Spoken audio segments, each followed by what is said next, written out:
મધ્યપ્રદેશમાં કફ સિરપ પીવાથી બાળકોના મોતની ઘટના બાદ તપાસનો રેલો ગુજરાત સુધી પહોંચતા ખળભળાટ મચ્યો છે, જેમાં સુરેન્દ્રનગરના શેખપર રોડ પર આવેલા શેપ ફાર્મા પ્રાઇવેટ લિમિટેડ કંપનીએ મધ્યપ્રદેશની કંપનીને કાચો માલ પૂરો પાડ્યો હતો તેવું સામે આવ્યું છે। ડ્રગ્સ વિભાગે ગાંધીનગરથી અમદાવાદ અને સુરેન્દ્રનગરની 2 ફાર્મા કંપનીઓમાં તપાસ હાથ ધરી છે, જેના પગલે આ સમગ્ર મામલો ચર્ચામાં આવ્યો।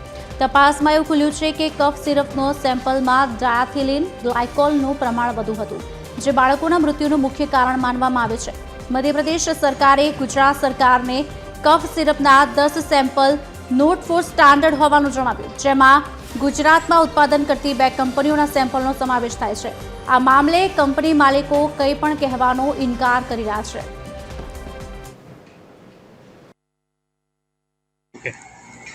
हमारे ત્યાં 1-2 દિવસ પહેલા તપાસ કરવા માટે આવેલા હતા। જે તે ડોક્યુમેન્ટ જે તે બોટલ એથી સેમ્પલ કરવા લઈ ગયા છે ટેસ્ટિંગ માટે। અમે તો 10-12 વર્ષથી જૂની અમારી કંપની છે, અમે તો થર્ડ પાર્ટી મેન્યુફેક્ચરર છે અને જે કોઈ વધારે માહિતી હોય એ ફૂડ એન્ડ ડ્રગ ઓથોરિટી પાસેથી મળી રહેશે। તમે શું બનાવો છો? અમે કફ સિરપ, એન્ટાસિડ, લેક્ઝેટી વગેરે 5-6 ફોર્મ્યુલાની દવા બનાવી।